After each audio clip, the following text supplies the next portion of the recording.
Phil Muscatello and Finpods are authorised reps of Money Sherpa. The information in this podcast is general in nature and doesn't take into account your personal situation. Shares for beginners. Weekend Watchlist. G'day and welcome back to Shares for Beginners Weekend Watchlist, where we take a close look at an individual company that you may wish to consider for your watchlist. It's not a recommendation to buy, but a way for you to learn how Stockopedia screens for value. Joining me today is Chris Batchelor, and we're talking Super Retail Group Limited, ASX code SUL. And I guess having super in the name kind of gives a little bit away about what they do. Tell us about them. Yeah, thanks, Phil. It's great to be with you again today. Super Retail Group started life as Super Cheap Auto, a chain of stores that I'm sure most listeners would be familiar with. And they actually commenced back in 1972, founded by Reg and Hazel Rowe. In fact, Reg just retired from the board the last year, so he'd been involved with the company for 50 years and still the largest shareholder. He's got about 29% of the issued shares. So if you do your maths, that's worth an awful lot of money. So they listed 20 years ago, back in 2004, sorry. They've slowly, reasonably rapidly grown not only the super cheap auto car stores, but they also acquired BCF, the boating, camping, fishing stores, and Rebel, the sportswear store, and Macpac, which make all the sort of high-end hiking type gear, jackets, sleeping bags, all that sort of thing. Yeah, I love the quote from one of the chief executives, apparently at this year's AGM or prior to this year's AGM, where he said that BCF loves hot and dry weather and Macpac loves cold and wet. So they kind of balance each other out a little, don't they? They do. They've got a really good portfolio of brands or stores in their business, and they are quite well spread across the seasons. BCF tends to follow, as you said, they're the summer type activities. Macpac is more the winter. And then, of course, car supplies and services, they're in demand year-round. Rebel follows the sporting seasons and follows more of a typical retail pattern where you get a bit more of a boost in the pre-Christmas period. So normally the first half results are a bit better than the second half, but it's not overly marked. They're quite steady as well. The annual general report made mention of Rebel's, what they call an RCX rollout. What does that mean, and is it paying off? Yeah, I was curious about that, so went exploring as well. And RCX stands for Rebel Customer Experience, and that basically means they're large format stores. And that means they're able to carry a wide range of products, but they also have what they call experience zones. So they'll have things like indoor basketball, indoor football, gaming consoles. So things to get people in there and engaged and shopping. And yes, it is indeed paying off to the point where they say that these stores generate sales up to 50% higher than a regular store, and also better sales per square metre. So they've now got 15 of those stores, which is about 18% of their total stores, and they're planning to upgrade another 4 in the coming year. So yeah, that strategy does seem to be working for them. And this is being rolled out across Rebel's stores. So they're not in every store at the moment, but this is something that's slowly being rolled out across the whole of Rebel's network, isn't it? Yeah, that's correct. So they're up to 15 stores at the moment. They're looking to do another 4 in the coming year and gradually rolling out further. So in general, the strategy across all of the stores seems to be about engagement with customers, which I guess as a retail brand owner and manager is really one of the most paramount things that they need to look at. Yeah, indeed. And that's a lot of their emphasis is on that. They're really investing in personalisation and customer loyalty. So a big part of that is their loyalty programs. They've now got over 10 million active members in those loyalty programs, which when you think about it, in a country of 25 million people, that's a pretty good take-up. Rebel relaunched their loyalty program in the last year, and that's been going very well for them. One of the stats that I found interesting is 73% of all sales come from club members. And for BCF, that's actually as high as 89%. So clearly they're getting repeat customers.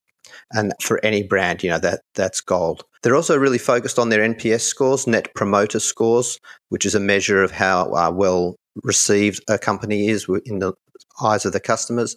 They're getting scores in the high 60s, and 71 in fact for BCF. So yeah, a real emphasis on that side of the business. Just my own personal experience. I was in a super cheap auto a couple of weeks ago to pick up some stuff just to do a little bit of a repair. It's incredible. People obviously are so passionate about their vehicles and the number of products that they've got that are available. I mean, there's a lot of people who love their cars, aren't there? Yes, there's a real car culture and people really get into sprucing up their cars and making their car the coolest one in the street and so forth. So yeah, there's a real market there. And then for the rest of us who our car is just a piece of transport, we still have to buy stuff and do stuff for our cars. So there's a real market for that. One of the things I found interesting actually is obviously there's a big push in the world and indeed in Australia towards EVs at the moment. At the moment, there's only 1% of the total stock of cars in Australia that are EVs, but that's expected to grow. And so they are looking at that and how can they address that. EVs have a lot less moving parts, so there's less need to buy spares of this and that. Certainly don't need a whole lot of the materials that they would sell. But there are other things, like you say, about making your car nice, spruced up, unique, etc., as well as some practical things that EV owners still use. Yeah, the kangaroo lights across the top of your Tesla, eh? Maybe your Rivian if they ever come here. So total inventory as a percentage of sales across the 4 stores has reverted to pre-pandemic levels. So obviously this company, as many other companies, suffered under the pandemic supply chain issues. So is that helping the bottom line as we move out of that phase? Yeah, it is. It's not a major factor for this business, but any retail business, carrying inventory is a cost for the business. So that has to be managed, and the more effectively it's managed, then that obviously impacts the bottom line. They seem to be doing a pretty good job of doing that. Obviously, you don't want to have too little inventory because you need that to attract your customers.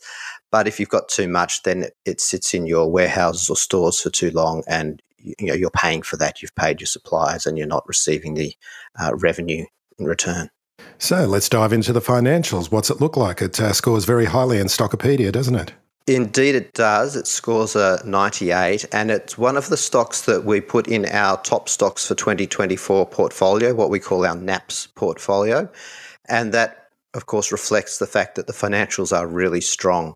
Now a $3.8 billion company, that's both market capitalisation and total sales. 20 years ago when they listed, they were only 210 million in terms of market cap and 383 in terms of sales. So they've really grown strongly over those 10 years, and they have plans, 20 years, sorry, and they have plans to keep growing. Their revenue in the last year grew by 7%. And it's interesting just to break down where that revenue is coming from. Supercheap Auto, their founding business, is still the largest contributor at 38%. But Rebel's close behind with 34% of revenue, and then BCF with 22%. Their margins overall, they're earning about 11%, but that is spread across the different businesses. So Supercheap, again, is the best with 15%. BCF is a bit of a drag on margins. They're only coming in at just over 7%. So obviously some room for improvement there, and they are looking to improve that with their new super format stores. Again, a large format store where they have all sorts of experiences and so forth in those stores.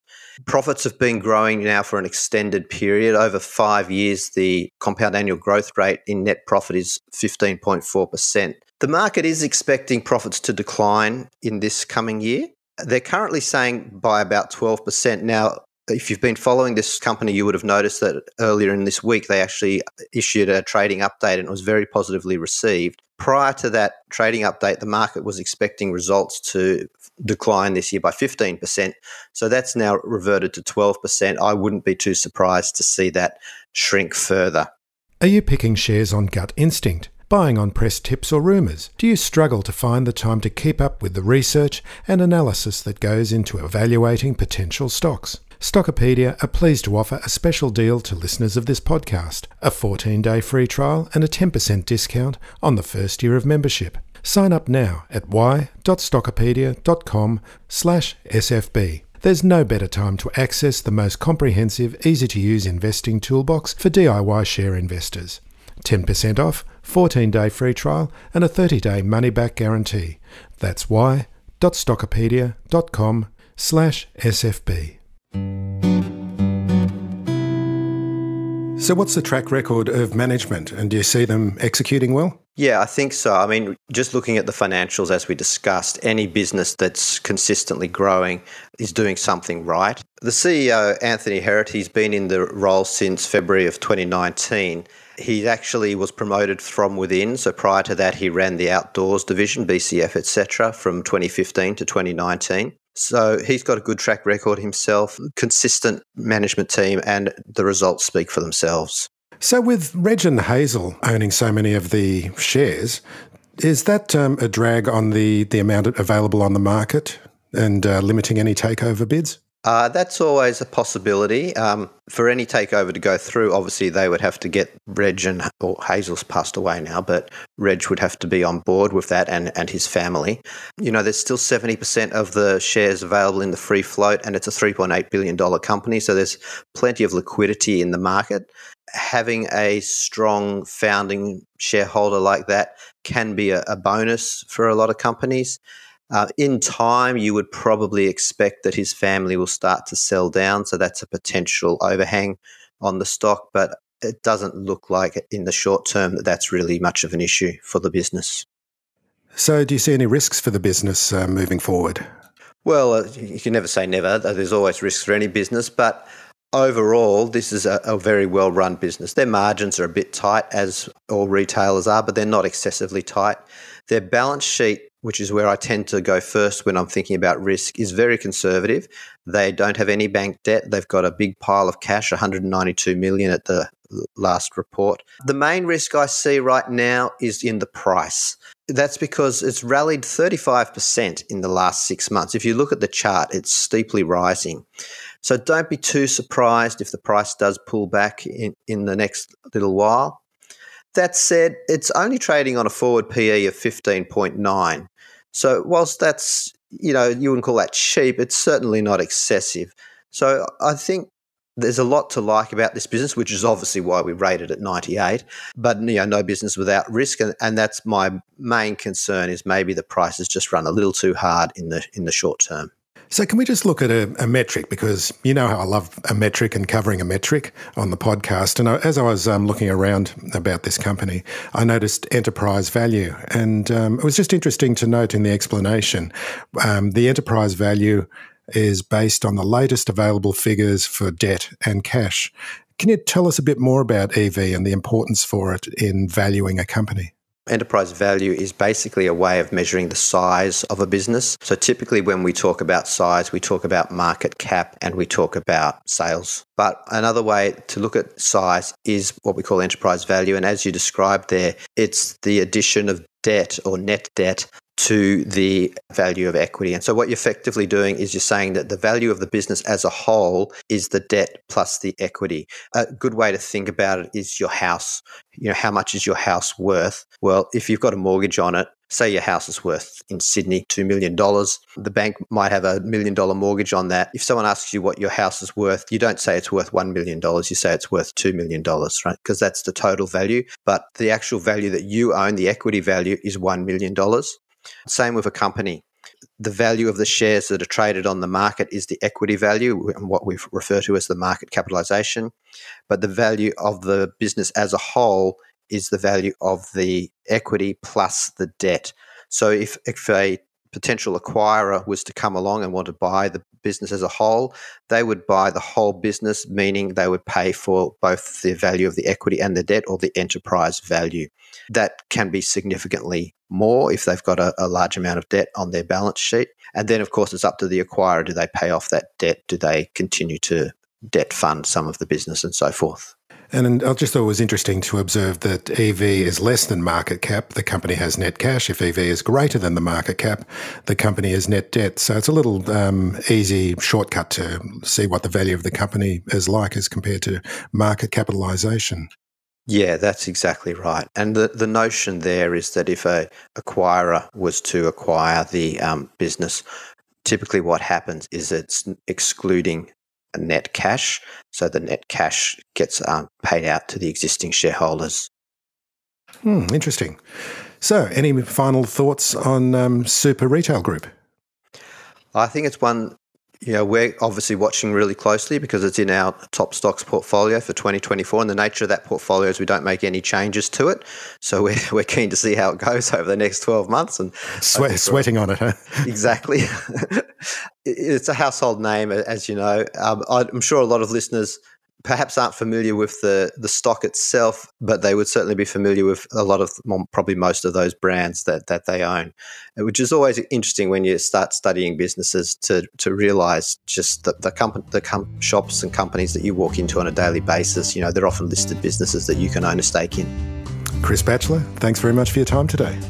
Thanks, Phil. Great to be with you as always. Thanks for listening to Shares for Beginners. You can find more at sharesforbeginners.com. If you enjoy listening, please take a moment to rate or review in your podcast player, or tell a friend who might want to learn more about investing for their future.